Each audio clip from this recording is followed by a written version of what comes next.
Hey there, and welcome back to another edition of Scott Loves Christian Music.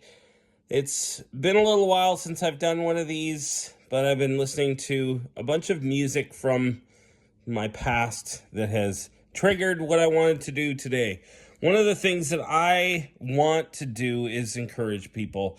Obviously, these artists do a lot to make the music happen, and it's pretty awesome. They do get lots of recognition, and today, excuse me, I would like to recognize some of the people that don't get any recognition. I have no idea who these people are, but I would like to recognize them. So we'll get to that in just a second. But if you do want to ask me any questions, or if I missed one that you stand out or you think was great, you can always email me, scottloveschristianmusic@gmail.com.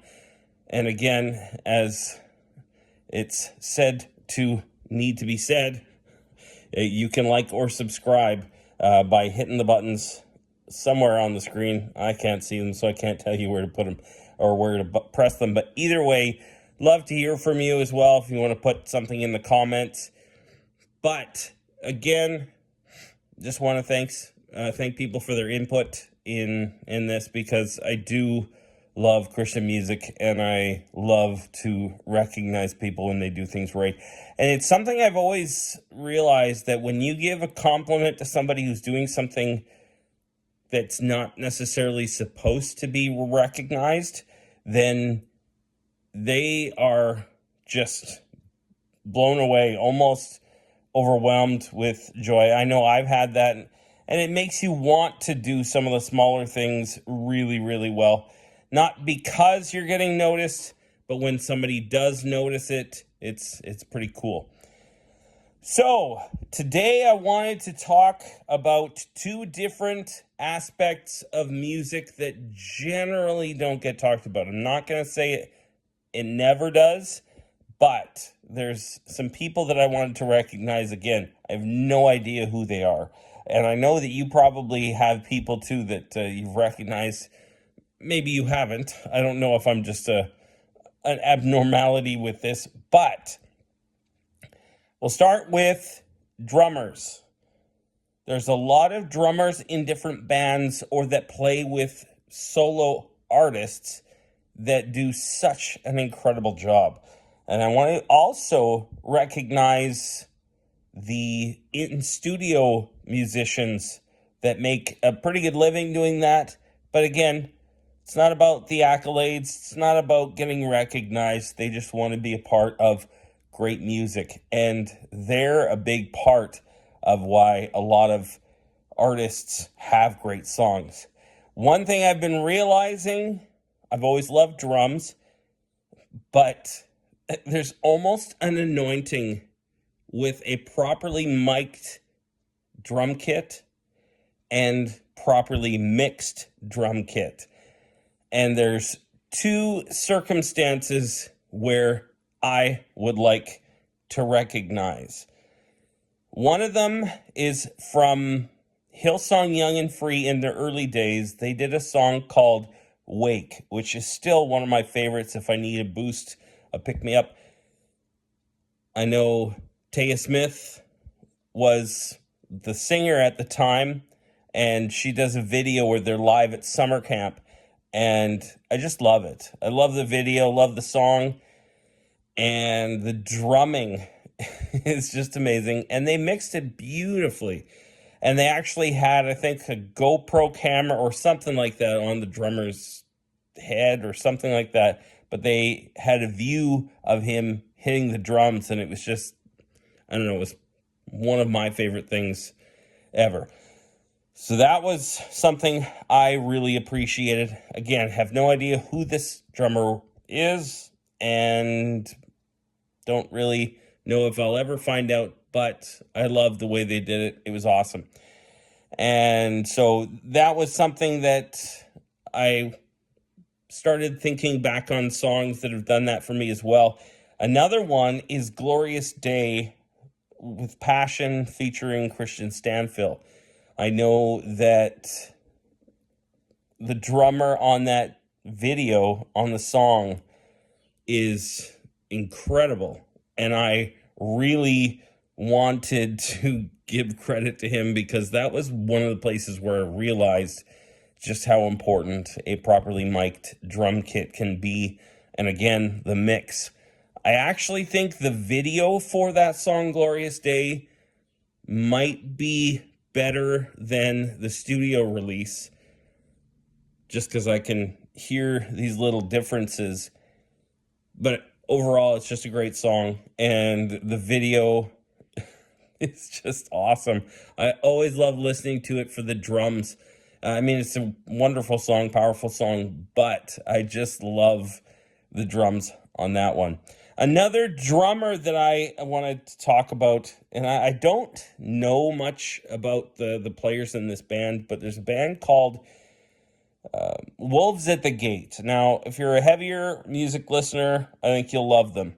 One of the songs that they did, and I can't remember which album it was from, but it was around 2019, and I listened to this song a lot when I was in the hospital. It's called Voice in the Violence, and it's not that he was faster than any other drummer, but I really liked the sequence of his strikes when he was hitting. It was just a really, really good song. I know that it is a fast, heavy song, and there's times where it's very simple, but man, he brings it, and I just love it. So I'm not sure which drummer it was, because I think they had more than one drummer. I've looked for this in the past. But either way, definitely one of my favorite performances. And you're not going to go wrong with any songs from Wolves at the Gate, because they're just awesome. Love it. I also would like to recognize a drummer from the band Starfield. He was the second drummer. And it's not that any of the others weren't very good. It was just the fact that when I went to Briarcrest, I was only there for one semester. But this drummer was amazing. I don't know what it was. And maybe I just liked the songs he was playing, but he just stood out to me. I could always tell when he was drumming. And it was just wonderful, because they had a bunch of different worship teams there. But then one time, a few years later, I went to a Starfield concert at, I think it was either First Assembly in Calgary, or First Alliance. Can't remember exactly which one it was. But we watched Starfield, and they played, and I couldn't see their drummer. He was back kind of in the corner. He was a little bit hidden. But I'm like, that sounds an awful lot like Gordy Cochran.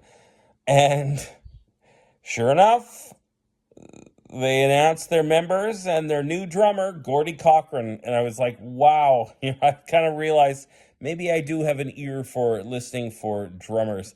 But it was awesome. I know he didn't stay with the band, but whatever he's doing, I'm sure he's doing a great job. Then I started realizing about backup singers. And I've been trying to rack my brain, trying to find more than just these two. But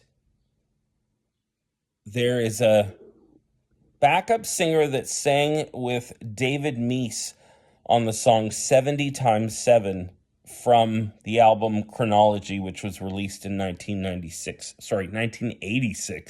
It was one of the first cassettes I owned of my own. Cassettes, yeah. So she sings in there so beautifully.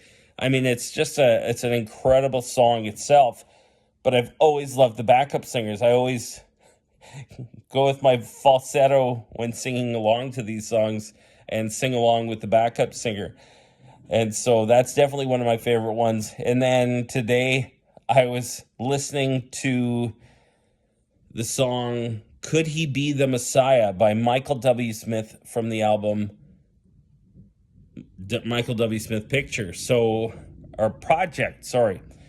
Big Picture comes up later, and that one is one of my favorites. But it was from Michael W. Smith Project. Could He Be the Messiah? And the backup singer, when she repeats these different things or adds her accents, adds what she sings. It is amazing. And I knew every note, I knew every word in what order and sequence that it was in. It was just awesome. So I'll put those two up for backup singers, David Meese, 70 times 7, and Michael W. Smith, Could He Be the Messiah? Give those a listen and see if you can tell what I mean when you've got backup singers like that. And they don't do backup singers like they used to. I know sometimes you'll hear them. Sometimes you'll hear more the choir alongside a singer. Sometimes there's duets, but not usually your typical backup singer. And I know sometimes they get recognized, but I couldn't find any information on them. So once again, the drummers from the song Wake with Hillsong Young and Free, Passion with Christian Stanfill, and he played drums on Glorious Day. I think it was live at Passion Conference 2017, and the video is just amazing. And also Gordy Cochran, shout out to him, a great drummer that I'm sure didn't get recognized as much as he should. And then also Wolves at the Gate.